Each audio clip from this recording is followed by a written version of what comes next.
قریش نے جنگ کی ابتدا اس طرح کی کہ ان کی صفوں سے ایک شخص ابو عامر فاسق آگے ہو کر مجاہدین کے قریب چلا گیا۔ اس کے پیچھے قریش کے غلاموں کی کچھ تعداد بھی تھی۔ ابو عامر مدینہ کا رہنے والا تھا۔ وہ قبیلہ اوس کا سردار تھا۔ جب رسول کریم صلی اللہ علیہ وسلم مکہ سے ہجرت کر کے مدینہ گئے تو ابو عامر نے قسم کھا لی تھی کہ وہ آپ صلی اللہ علیہ وسلم کو اور تمام مسلمانوں کو مدینہ سے نکال کر دم لے گا۔ اس پر ایک بڑی ہی حسین یہودن کا اور یہودیوں کے مال و دولت کا طلسم طاری تھا۔ یہودیوں کی اسلام دشمن کارروائیاں زمین دوز ہوتی تھیں۔ بظاہر انہوں نے مسلمانوں کے ساتھ دوستی اور فرما برداری کا معاہدہ کر رکھا تھا۔ ابو عامر انہی کے ہاتھ میں کٹھ پتلی بنا ہوا تھا، لیکن ان یہودیوں نے اسے قریش کا دوست بنا رکھا تھا۔ اب مجاہدین قریش کے خلاف لڑنے کے لیے مدینے سے نکلے تو ابو عامر قریش کے پاس چلا گیا۔ اس کے قبیلہ اوس کے بہت سے آدمی رسول کریم کے دست مبارک پر اسلام قبول کر چکے تھے اور وہ قریش کے مقابلے میں صف آرا تھے۔ ابو عامر آگے چلا گیا اور مجاہدین سے بلند آواز میں مخاطب ہوا۔ رسول کریم نے اسے فاسق کا خطاب دیا تھا۔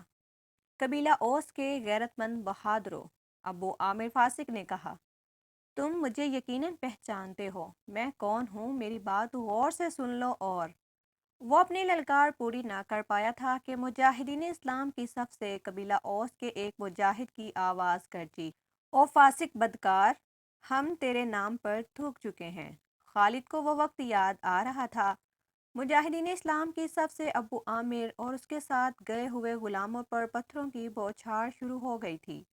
مورخ لکھتے ہیں کہ پتھر برسانے والے قبیلہ اوس کے مجاہدین تھے۔ ابو عامر اور غلام جو مجاہدین کے پتھروں کی زد میں تھے، ایک ایک دو دو پتھر کھا کر پیچھے بھاگ آئے۔ یہودی مدینہ میں بیٹھے لڑائی کی خبروں کا انتظار کر رہے تھے۔ جس یہودن کے طلسم میں ابو عامر گرفتار تھا، وہ اپنی کامیابی کی خبر سننے کے لیے بے تاب تھی۔ اسے بھی معلوم نہ تھا کہ اس کے حسن و جوانی کے طلسم کو مسلمانوں نے سنگسار کر دیا ہے۔ اس سلسلے کی آنے والے اقساط میں یہودیوں اور قریش کی عورتوں کی زمین دوست کارروائیوں کی تفصیلی کہانیاں آپ کو سنائی جائیں گی۔ ابو عامر فاسق کے اس واقعے سے پہلے وہ عورتیں جو قریش کے لشکر کے ساتھ گئی تھیں، لشکر کے درمیان کھڑی ہو کر سریلی آوازوں میں ایسے گیت گاتی رہی تھیں جن میں بدر میں مارے جانے والے قریش کا ذکر ایسے الفاظ اور ایسی طرز میں کیا گیا تھا کہ سننے والوں کا خون کھولتا تھا۔ ان عورتوں میں سے ایک دو نے جوشیلی تقریر کی صورت میں بھی سننے والوں کا خون گرمایا تھا۔ عورتوں کو پیچھے چلے جانے کا حکم ملا تو ابو سفیان کی بیوی ہند نے ایک گھوڑے پر سوار ہو کر ایک گیت گانا شروع کر دیا۔ اس کی آواز بلند تھی اور آواز میں سوز بھی تھا۔ تاریخ لکھنے والوں نے اس کے گیت کے پورے اشعار قلم بند نہیں کیے۔ انہوں نے لکھا ہے کہ یہ گیت فحش تھا، جس میں مرد اور عورت کے درپردہ تعلقات کا ذکر تھا۔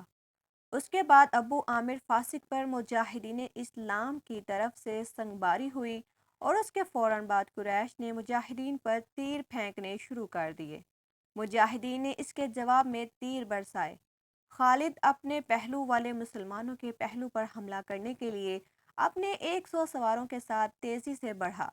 اسے معلوم نہ تھا کہ بلندی پر تیر انداز چھپے بیٹھے ہیں۔ اس کے سوار بے دھڑک چلے آ رہے تھے۔ راستہ ذرا تنگ تھا، سواروں کو آگے پیچھے ہونا پڑا۔ خالد سوچ سمجھ کر اپنے سوار دستے کو اس پہلو پر لایا تھا۔ اپنے باپ کی تربیت کے مطابق اسے بڑی خود اعتمادی سے توقع تھی کہ وہ ہلہ بول کر مسلمانوں کو اس پوزیشن میں لے آئے گا کہ وہ پسپا ہو جائیں گے اور اگر جم کر نہ لڑے تو قریش کے گھوڑوں تلے کچلے جائیں گے۔ مگر مسلمانوں کے پہلو سے اس کے سوار ابھی دور ہی تھے کہ اوپر سے تیر اندازوں نے اس کے اگلے سواروں کو نہ آگے جانے کے قابل چھوڑا، نہ وہ پیچھے ہٹنے کے قابل رہے۔ ایک ایک سوار کئی کئی تیر کھا کر گرا اور جن گھوڑوں کو تیر لگے انہوں نے سوار دستے کے لیے قیامت برپا کر دی۔ پیچھے والے سواروں نے گھوڑے موڑے اور پسپا ہو گئے۔ ادھر قریش کی عورتوں نے دف اور ڈھولک کی تھا پر دہ گیت گانا شروع کر دیے جو ہند نے اکیلے گایا تھا۔ عبدالدار کے ثبوتوں، ہم رات کی بیٹیاں ہیں، ہم تم تکیوں کے درمیان وغیرہ۔ مورخ واقعی لکھتا ہے کہ عربی جنگجوؤں کے اس وقت کے رواج کے مطابق ایک ایک جنگجو کے لڑنے کا مرحلہ آیا۔ سب سے پہلے قریش کے پرچم بردار طلحہ بن ابو طلحہ نے آگے جا کر مجاہدین اسلام کو للکارا کہ اس کے مقابلے کے لیے کسی کو آگے بھیجو۔ میرے دین کے دشمن حضرت علی نے تند ہوا کے جھونکے کی طرح آگے آ کر کہا، میں آتا ہوں تیرے مقابلے کے لیے۔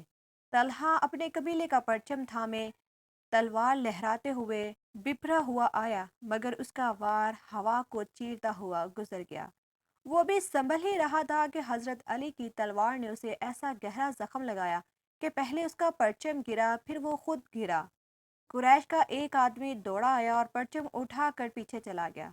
علی اسے بھی گرا سکتے تھے، مگر انفرادی مقابلوں میں یہ روا نہ تھا۔ طلحہ کو اٹھا کر پیچھے لے آئے۔ اس کے خاندان کا ایک اور آدمی آگے بڑھا۔ میں انتقام لینے کا پابند ہوں، وہ للکار کے آگے گیا۔ علی میری تلوار کی کاٹ دیکھ۔ حضرت علی خاموشی سے اس کے مقابلے میں آ گئے۔ دونوں نے ایک دوسرے کی آنکھوں میں آنکھیں ڈالے، ایک چکر کاٹا، پھر ان کی تلواریں اور ڈھالیں ٹکرائیں، اور اس کے بعد سب نے دیکھا کہ حضرت علی کی تلوار سے خون ٹپک رہا تھا اور ان کا مد مقابل زمین پر تڑپ رہا تھا۔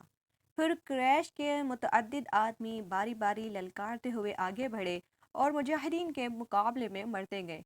قریش کا سالار اعلیٰ ابو سفیان اپنے آدمیوں کو گرتا دیکھ کر غصے سے باولا ہو گیا۔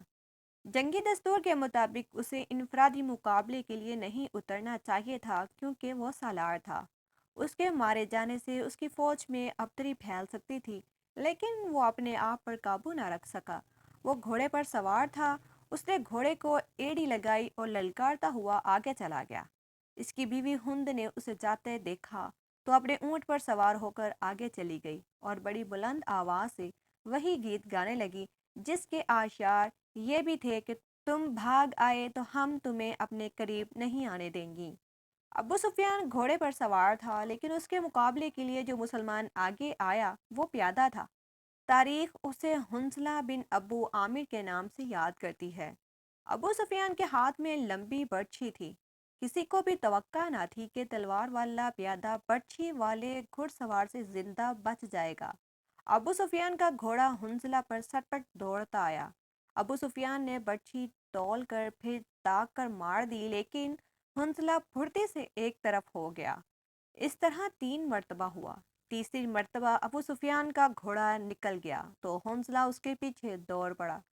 گھوڑا رک کر پیچھے کو مڑا تو حنظلہ اس تک پہنچ چکا تھا۔ ابو سفیان اسے دیکھ نہ سکا۔ حنظلہ نے گھوڑے کی اگلی ٹانگوں پر ایسا زوردار وار کیا کہ گھوڑا گر پڑا۔